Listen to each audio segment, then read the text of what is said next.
Bienvenidos amigos y amigas al tema 14 de Historia de España para Selectividad. Mi nombre es Juan Jesús Pleguezuelos, soy profesor de Historia de Instituto y consciente de la gran dificultad que tiene un segundo de bachillerato, he decidido crear esta serie de podcasts que sirvan como herramienta educativa a estudiantes de segundo de bachillerato. Pero también este programa va dirigido a todas esas personas amantes de la historia de España, que sé que también estáis ahí escuchando y que sois muchos, pues este programa también va dirigido a todos vosotros. Quiero daros las gracias a todos y cada uno de los que me escucháis, a los que les dais a like, a los que compartís, a los que habléis de este programa a vuestros conocidos, porque me estáis ayudando a crecer muchísimo. La semana pasada llegué a estar en el top 10 de iTunes, llegando incluso en la categoría de historia, ¿se entiende? Llegando incluso al número 3. De verdad que flipé en colores. Estaba al lado y por delante de grandes genios a los que tanto he escuchado como Iker Jiménez, La Escóbula de la Bruja, Nacho Ares, en fin, que muchísimas gracias. Te recuerdo que si te gusta la historia, tengo otro podcast que se llama Historia con el Móvil. Te dejo la dirección en las notas del programa. Empecemos con el programa. Vamos a hablar de la guerra colonial y la crisis de 1898. Un tema muy triste para España, el gran desastre del 98. Cuando España pierde todas sus colonias en el 98 y 99, España termina de perder todo su imperio, y esto genera una profunda reflexión en el país sobre los males de la patria. Una reflexión, pues que ya sabemos cómo somos los españoles, que nos fustigamos, que nos autofustigamos y nos castigamos nosotros mismos, y fue una reflexión demasiado pesimista, tanto que esto condicionó la política española en la primera mitad del siglo XX. Nos pasamos de particularismo, porque oye, en otros países también ha habido crisis, ¿vale? Y no se castigan tanto como los españoles. Vamos a hablar de los antecedentes de esta guerra. ¿Qué sucedía? Miren, Cuba y Puerto Rico tenían una economía basada en la exportación de tabaco, café y caña de azúcar. Y sus plantaciones eran trabajadas por esclavos. ¿Y qué le sucedía a esta economía? Pues que eran un mercado cautivo. Perdón, sí, lo he dicho bien, mercado cautivo. ¿Por qué? Porque solo podían comprarle a España y solo podían venderle a España.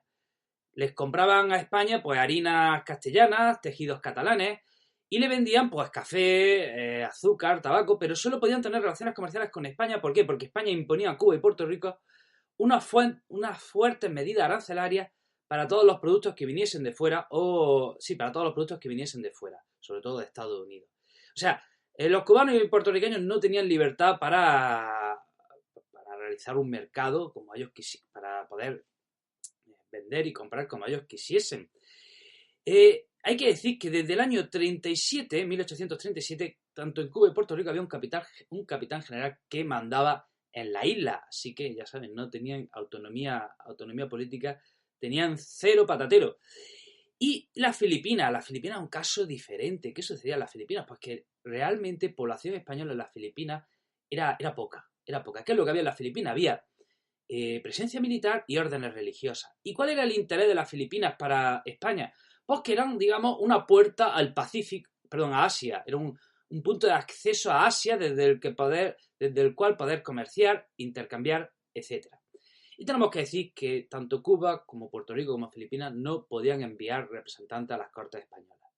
Esta fue la gran reivindicación de los independentistas, a los que no se le hizo ni puñetero caso, y bueno, nos costó caro, pero ningún territorio podía mandar representaciones a las Cortes. Bueno, pues vamos a ver cuándo empieza aquí el pifostio.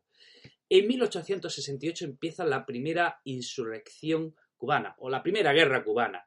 Un dirigente se llama Manuel Céspedes empieza con el grito de Yara, una insurrección que en un principio tenía un carácter para liberar a los esclavos, pero va adquiriendo un cariz independentista. Después de 10 años de guerra, ojo, 10 años de guerra, en 1878 se firma la Paz del Zanjón, en el que, fíjense que nos vamos a reír, el gobierno español se compromete a facilitarles la autonomía, a abolir la esclavitud y a incluir diputados cubanos en las Cortes españolas. Pues, ¿qué hizo el gobierno español con todas estas reivindicaciones? Pues que va dando largas, las va metiendo en un cajón. Bueno, sí, luego aceptamos, sí, luego lo hacemos. Y los cubanos eso les tocan las narices y un año después, en 1879, de nuevo tenemos una insurrección en Cuba y de nuevo se reactiva esa guerra 1879, una guerra que no llega a un año, y le llaman la Guerra Chiquita. O sea, la guerra de la paz de 1878, la paz del Zanjón, no se cerró, no llegó a cerrarse. Por eso en 1879 empieza otra vez lo que se llama la Guerra Chiquita. Vamos a hablar de Puerto Rico. Tenemos que decir que en Puerto Rico empieza una rebelión en 1868, en lo que se llama el Grito de Lares. Pero esto no llegó a la guerra, no llegó a guerra como en Cuba. Esto fue una insurrección que rápidamente fue aplastada. Eso sí, a Puerto Rico sí se le dio la oportunidad de elegir sus propios diputados en las Cortes españolas y consiguió que en el 72 se aboliese la esclavitud. Bueno, consiguieron la autonomía en el 97, pero ya era tarde.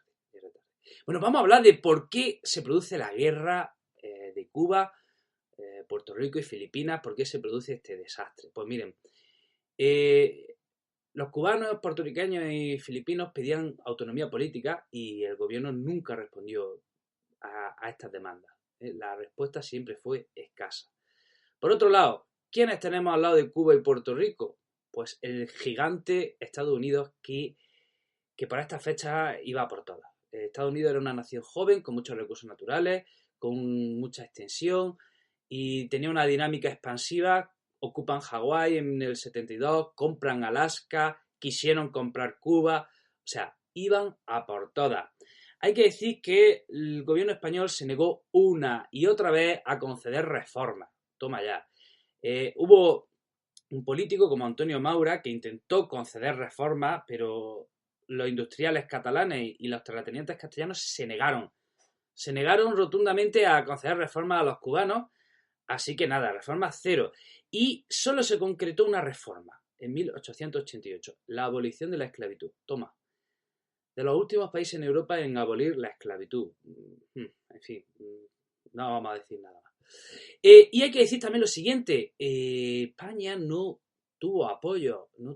Cuando llegó el conflicto se quedó sin apoyo. Pues ¿por qué? Porque también se lo buscó. Europa por esta fecha se estaba polarizando en los dos grandes bloques que iban a protagonizar la Primera Guerra Mundial. España decidió quedarse al margen y muy bien, pues se quedó al margen y cuando llegó un conflicto nadie nos apoyó. Bueno, pues vamos a hablar de la guerra de Cuba y Filipinas. En 1895 estalla la guerra en Cuba. ¿Quién era el principal líder de los cubanos? José Martí, fundador del Partido Revolucionario Cubano. Cuando empieza la guerra, el gobierno español envía a Martínez Campos a negociar con los cubanos. Este fue quien consiguió la paz del Zanjón, pero los independentistas dijeron, ya no queremos negociar, fuera. Así que el gobierno español envió a otro general en 1896 que se llama Valeriano Weyler o Bayler, y este hombre impuso la mano dura, impuso una represión fuerte para acabar con la guerrilla, pero nada, no hubo manera de terminar con la guerrilla. En Filipinas, la rebelión estalla en 1896, en un principio el general Polavieja, quien se enfrenta al líder independentista Emilio Aguinaldo. En el 97 el gobierno español cambia al general y, atención, nombra a un general que se llama Fernando Primo de Rivera manda al general y este general allí se pone a negociar con los líderes independentistas y consigue una paz temporal. Hay que decir que la guerra, que empieza en Cuba en el 95 y en Filipinas en el 96, fue encarnizada. Y atención, ¿cuántos soldados envía España a Cuba? 200.000 soldados. 200.000 soldados llega a enviar España a Cuba. Muy mal tuvieron que estar haciendo el ejército español para tener que enviar 200.000 soldados. O muy bien lo estaban haciendo los cubanos para defenderse de los españoles. Recordemos que la conquista de América, apenas eran unos cientos de españoles los que ocuparon un continente. Y sin embargo a Cuba envían a 200.000 soldados y están ahí 3 años y no pueden terminar con la guerra. ¿Qué pasa? ¿Qué estaba pasando? Miren, en el año 97 asesinan a Cánovas del Castillo y viene un nuevo presidente que es Sagasta. Bueno, no era nuevo, ya había estado, se estaban turnando en el poder. Pero bueno, el caso es que Sagasta dice, venga, va, ¿qué queréis? Os concedo todo lo que me pidáis. Los cubanos van a tener igualdad de derechos con los españoles, van a poder enviar representación política al Parlamento, vais a tener vuestra constitución, por supuesto la esclavitud ya se había abolido, todo el mundo tiene sus derechos, pero ya esto no convenció a los independentistas. Qué pena, ¿verdad? Qué pena que esto no se hubiese hecho antes porque, en fin, ¿qué hubiese sido de la historia? Bueno, pues hay que decir que en el 97, perdón, hay que decir que en Estados Unidos predominaba una política que se llamaba la doctrina Monroe, que decía América para los americanos, y esta política consistía en que Estados Unidos debía controlar, administrar, supervisar, llámenlo como quieran, todo lo que fuese América. Así que eso estaba ahí entre el pueblo americano. Y había un presidente en Estados Unidos que se llamaba McKinley, que este fue a muerte. Este quería Cuba y quería a los españoles fuera. Así que en febrero de 1898, misteriosamente, subrayo, misteriosamente y entre comillas, lo de misteriosamente, estalló un acorazado americano, el acorazado Maine, en el que murieron 250 marinos americanos. El gobierno americano culpó al español y le dijo, venga, ya, te compro la isla, te perdono, bueno, por supuesto los españoles no habían sido los que habían volado el Maine. Así que los americanos les dicen a España, te compro la isla, España dijo que no la vende, que Cuba no está en venta. Estados Unidos manda un ultimátum y en abril le declara la guerra a España. ¿Y qué tenía España que hacer contra Estados Unidos? Pues no, nada, no tenía absolutamente nada que hacer. Estados Unidos era un país muy industrializado y España era un país nada industrializado. Bueno, poquito industrializado. Pero no era rival. España no podía hacer frente a Estados Unidos por lo que he dicho, básicamente. Porque nuestra economía, nuestra industria era muy atrasada y por lo tanto nuestro ejército pues no podía hacerle frente al americano. Tenemos dos frentes en esa guerra. Esta guerra fue corta, no duramos ni un asalto. En el Pacífico el enfrentamiento se produjo en Cavite y la flota española fue hundida en 3 horas. Toma. Y en el Atlántico se produjo en el puerto de La Habana. Allí al almirante Cervera se le obligó a que saliese del puerto de La Habana a enfrentarse con la flota americana. Y bueno, por parte de los españoles hubo cientos de muertos y por parte de los americanos hubo un muerto. ¡Wow! Así que el 10 de diciembre de 1898 se firma el Tratado de París y Cuba queda como una república, se independiza de España y queda como república bajo la supervisión de Estados Unidos, mientras Puerto Rico y Filipinas quedan bajo administración directa de Estados Unidos. Y hay que decir una cosa más, que los libros de historia se olvidan siempre de esto. No perdió, este no fue el final del imperio. Diciembre de 1898 no terminó de ser el final del imperio. Todavía le quedaban a España unos territorios de ultramar, muy de ultramar, vamos, pero requete de ultramar. O sea, lejos. Resulta que al lado de las Filipinas había 2 archipiélagos de islas que se llamaban las Islas Marianas y las Islas Carolinas. Y todavía seguían perteneciendo a España después de haber sido derrotadas por Estados Unidos. ¿Y qué sucedía? Que Alemania, que se estaba expandiendo por entonces por el Pacífico, sí, Alemania se expandía por el Pacífico. Bueno, se expandía. Buscaba colonias por el Pacífico y era una gran potencia. Pues Alemania le hizo una oferta a España. Alemania le dijo a España, te compro la isla. ¿Cuánto? Un bocadillo de chope. Y España dijo, lo acepto. Y se vendieron a esa isla. Se malvendieron, entiéndanme. Se malvendieron a esa isla porque España no podía mantener esas islas. Así que ese fue el verdadero final del Imperio Español, el Tratado Germano-Español que se firma en 1899, en el que España vende la isla Mariana y Carolina a Alemania. Y bueno, vamos a ver la reacción interna. Ay, los españoles tan dramáticos como siempre, como la liamos siempre, es que de verdad. ¿Qué sucede? Pues que, consecuencias, primero hay resentimiento entre los militares. ¿Por qué? Porque los militares culpan al gobierno de este desastre. Los militares, el ejército no estaba preparado, los políticos no habían sabido responder a esta crisis. Así que hay resentimiento de los militares y estos vuelven a la vida política como habían hecho en el pasado. Bueno, como que vuelven a la vida política, que vuelven a interferir en la vida política. Hay un antimilitarismo, señores. De esos 200.000 soldados que habían ido a la guerra, todos ellos eran de las clases populares, de las clases bajas. ¿Por qué? Porque los ricos pagaban un impuesto y se libraban de la guerra. Así que esto entre el pueblo causó un gran resentimiento al ejército. La clase obrera hizo campaña contra el ejército. Este a la vez se vio resentida por la clase obrera, o sea, se produjo ahí muy mal rollo. Y económicamente los resultados pues no fueron tan graves. Porque fíjense, España tuvo la guerra del 68 que dura hasta el 78. Luego la guerra chiquita, luego la guerra del 95. O sea, llevábamos en medio siglo manteniendo guerra en Cuba y eso es costosísimo. Así que no fue tan grave como se cree. Y surgió un movimiento que se llama el regeneracionismo. Pues la misma palabra lo dice. El regeneracionismo trataba de buscar remedio a los males de la patria. Su gran líder se llamaba Joaquín Costa y decía que el gran problema de España era la sociedad caciquil. Decía que no se había podido implantar una verdadera democracia en España porque seguimos teniendo prácticas caciquiles.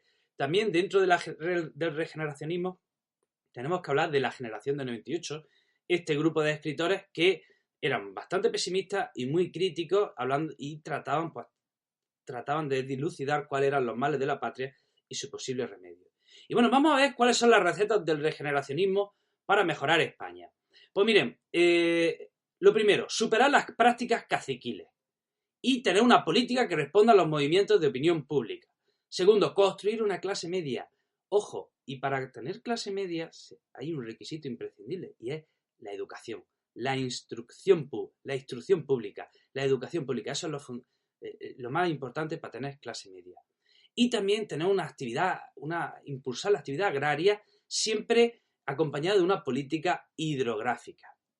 Y bueno, para terminar, decir que en el 98 se dio impulso al nacionalismo a los nacionalismos periféricos, sobre todo el vasco, pero también digamos que hubo una especie de nacionalismo inverso. Desde Cataluña se proponía regenerar España desde la dinámica de Cataluña. Hay que decir que si había una región en España dinámica a lo largo de la historia, por lo menos en el siglo XIX y XX, sin duda alguna ha sido Cataluña. Así que se trataba de exportar esa política, esa dinámica, ese pensamiento catalán al resto de España.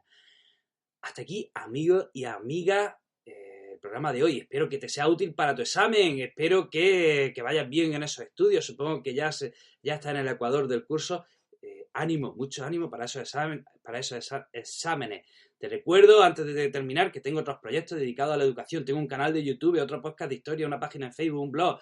Te dejo las direcciones de todos ellos en las notas del programa. También te pido, si valoras mi trabajo, tu apoyo, dame con un like en iVoox o 5 estrellas en iTunes. No digo más, te deseo lo mejor, te mando un fuerte abrazo y espero que seas muy, muy, muy feliz.